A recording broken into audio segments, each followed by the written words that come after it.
Halo guys, welcome back in my channel. Kalau kemarin kita sudah membahas tentang bagaimana cara instalasi Borland C++, sekarang sesuai dengan janji saya, kita akan membahas tentang sejarah singkat tentang bahasa C++. Tentang bahasa C++ ya guys. Tapi sebelum itu kita udut dulu. Sekilas tentang perkembangan bahasa C. Bahasa C dikembangkan di Bell Lab pada tahun 1972. Ditulis pertama kali oleh Brian W. Kernighan dan Dennis M. Ritchie. Merupakan bahasa turunan atau pengembangan dari bahasa B yang ditulis oleh Ken Thompson pada tahun 1970, yang diturunkan oleh bahasa sebelumnya yaitu bahasa BCL.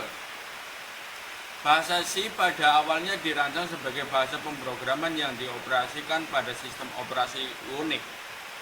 Bahasa C merupakan bahasa pemrograman tingkat menengah, yaitu antara bahasa tingkat rendah dan bahasa tingkat tinggi yang biasanya disebut dengan bahasa tingkat menengah.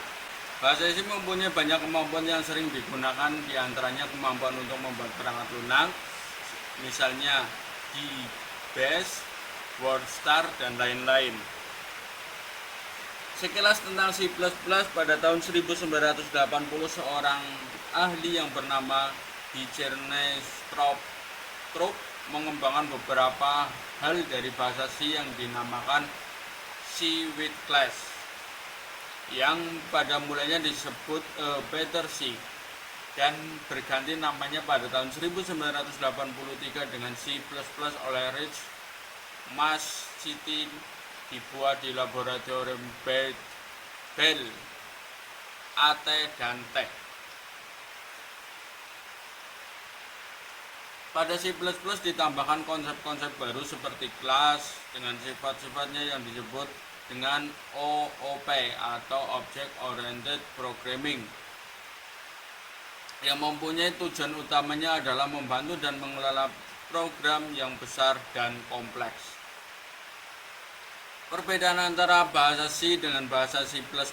Bahasa C merupakan bahasa pemrograman prosedural, di mana penyelesaian atas suatu masalah dilakukan dengan membagi-bagi masalah tersebut ke dalam sub-sub masalah yang lebih kecil. Sedangkan bahasa C merupakan bahasa pemrograman yang memiliki sifat Object Oriented Programming atau OOP.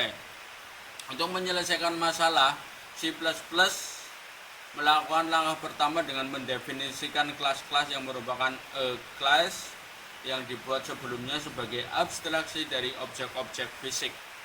Kelas tersebut berisi keadaan objek, anggota-anggotanya, dan kemampuan dari objeknya.